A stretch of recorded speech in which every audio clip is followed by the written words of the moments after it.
Like, share, subscribe, tell a friend and tell a friend. Hit that like button right now if you can. That helps the channel the most.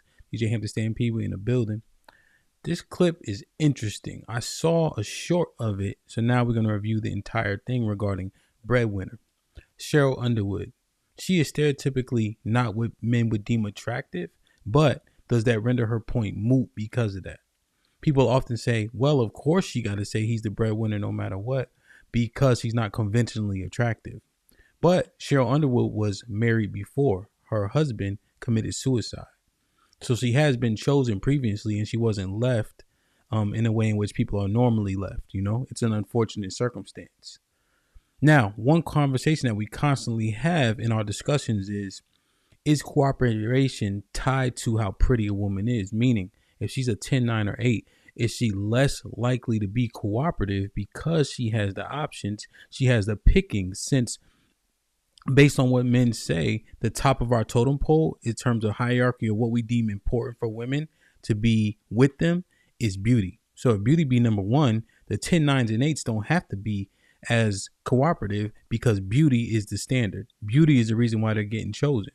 And men will often turn red flags into yellow flags because of how beautiful she is. So the fact that they know that, they use that, and they only cooperate when they want to, because they know that potentially the sentiment is that men are there because of how beautiful she is.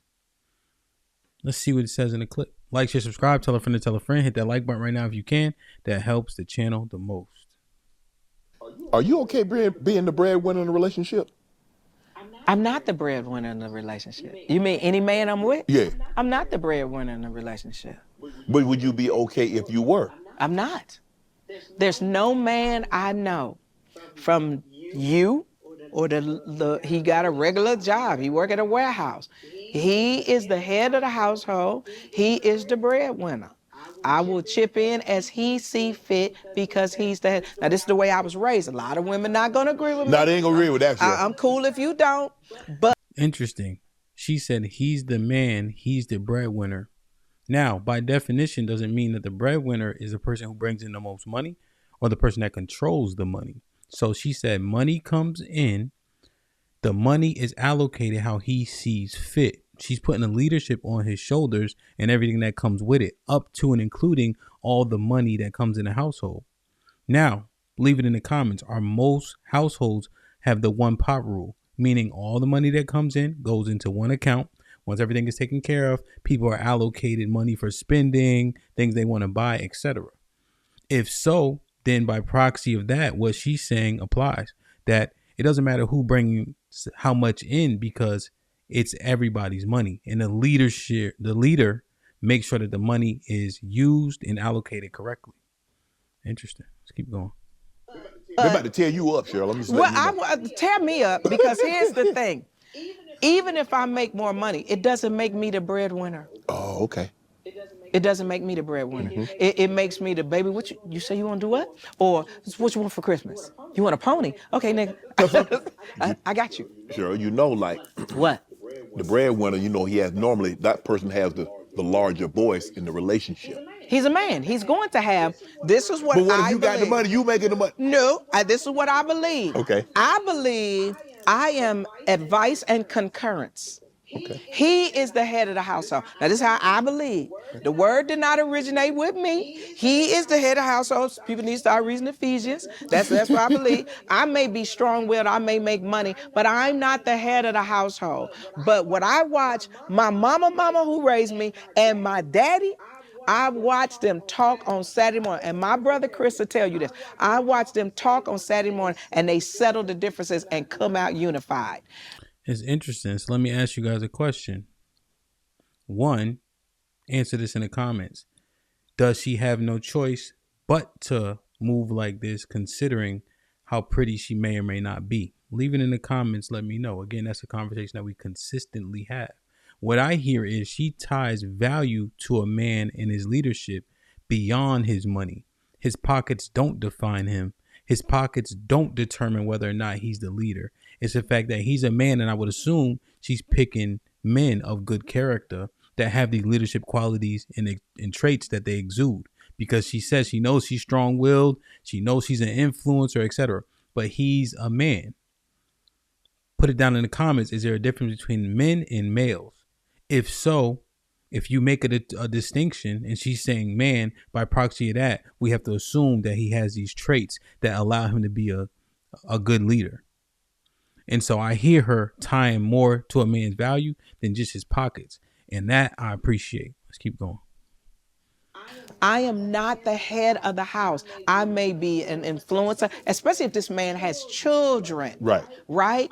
I want to make his life better and easier, but I'm not the head of the household. Even if I have access to more money. What happens if I don't have access to more money and we got to live off his money? Then we're going to be eating peanut butter and jelly sandwiches and fried bologna, because I love fried bologna sandwiches. And I like a fried salami with the peppercorn, delicious. But if we got to live off of that, he is still the man and the head of the household. One thing she alluded to or referenced was Ephesians. I assume she's talking about Ephesians 5, where it talks about marriage between a man and a woman. The charge that man has is to love that woman as he loves himself. The assumption that if you love her as you love yourself, you're not going to hurt her. You're not going to steal from her. You won't delete her. You're going to make sure that she's well kept, right? Because that's how you would treat yourself in essence. Remember, in Ephesians 5, if that's what she's alluding to or referencing, is that he will leave his mother and father and cleave to his wife, and they become one there. It also mentions the hierarchy, again in Ephesians 5, where the head of every man is Christ, and the head of every woman is the man. And you're supposed to love that woman as Christ so loved the church, and he gave himself for it. So if we're using that analogy, then this is benevolent leadership, where there's some correction. He's going to have to do things that he doesn't want to do. He's going to have to make super sacrifices for that woman. And that's beyond how much money he's making or how much money he's bringing in. Everything in that house, he's in charge of. He needs to use her as an asset. He needs to allocate her correctly so everybody in that house can peak. It makes no sense to have a woman that you can't delegate responsibilities and she be able to handle it with flying colors. But again, is cooperation tied to looks? Do women who are beautiful believe that they don't have to cooperate as much because they know that their beauty gets them by? If so, do men have to work inwardly and decide what's more valuable, how beautiful she is or how much she cooperates? And what are we willing to sacrifice? Should we stop turning red flags into yellow flags for women who are uberly beautiful? Or are men doing it? Are men saying, yeah, the 8s, 9s, and dimes are dope for access to sex, but if I'm gonna settle down, I'm gonna get me a woman who's pretty, homely, and willing to cooperate. Shout out to Sheryl Underwood for laying this premise out so we can have a conversation. Leave it in the comments. Let me know what y'all think. I love y'all. I appreciate y'all. Be safe and do the right thing, man. Like, share, subscribe. Tell a friend to tell a friend. And I'm out.